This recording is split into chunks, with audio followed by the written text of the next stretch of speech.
Bonsoir Vincent Cristia. Alors, on l'a dit en préambule, le secteur de l'immobilier et plus largement du logement connaît une certaine crise depuis quelques mois. En tant qu'acteur majeur du logement social, comment vous tentez de limiter les effets de cette crise à l'égard des Lyonnais ? Alors, on va dire que pour un bailleur social, il y a plusieurs manières d'agir sur ce qui se passe en ce moment. La première, c'est déjà de garder une situation financière, une santé financière qui soit bonne.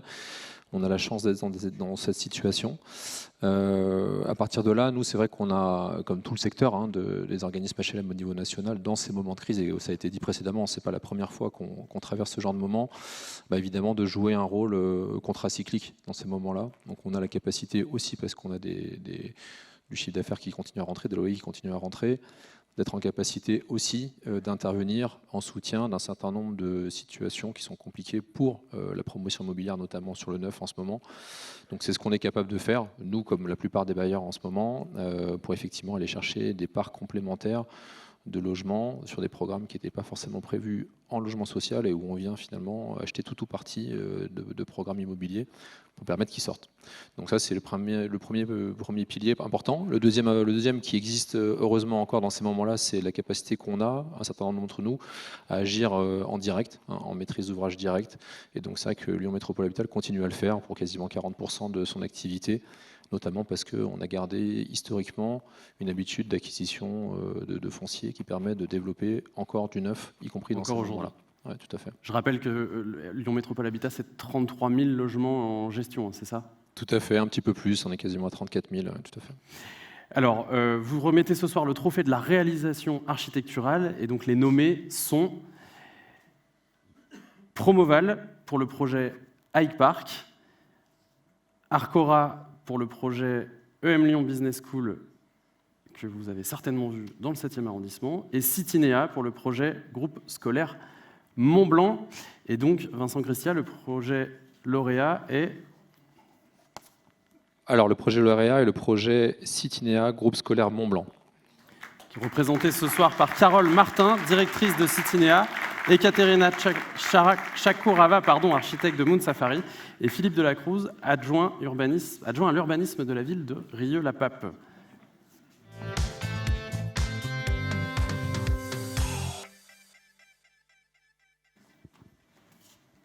À nouveau, un grand travail d'équipe. On vient en nombre pour ce projet du groupe scolaire Mont-Blanc. Est-ce que tout le monde a un micro? C'est bon? Alors, attendez. Hop. Qui prend le micro?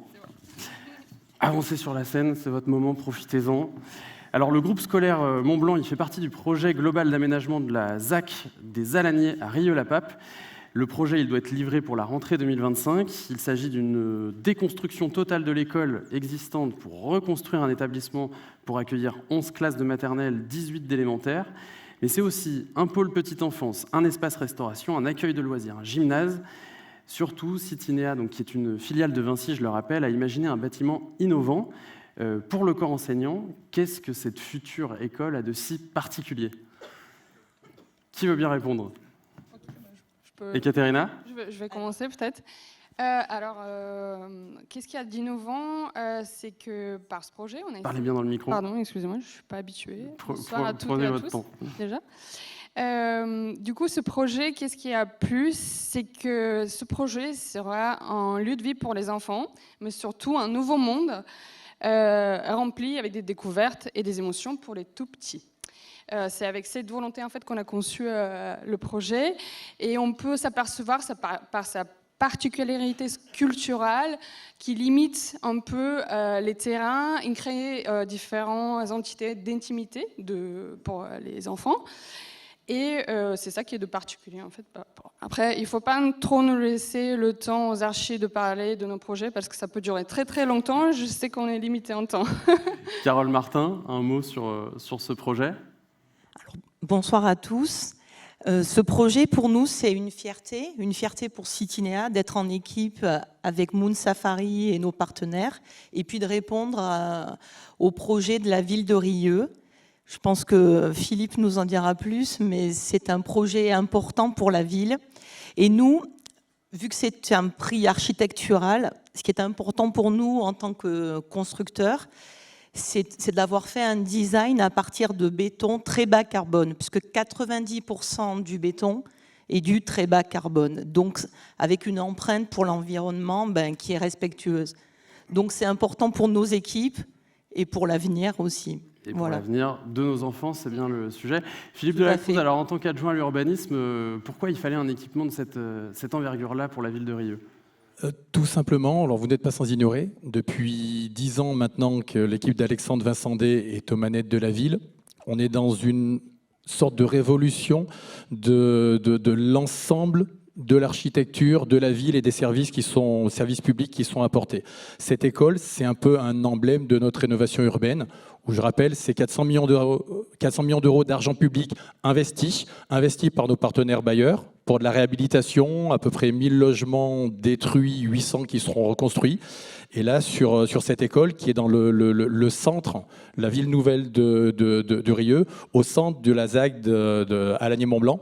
Donc c'est l'occasion de montrer par l'architecture, par le fait que c'est un projet qui se fait en utilisation, c'est-à-dire que la construction se fait à l'endroit où est l'école toujours utilisée, ce qui n'est pas facile tous les jours. C'est pas simplement une école. Vous aurez entendu, espace petite enfance, gymnase. Donc c'est un vrai concept global.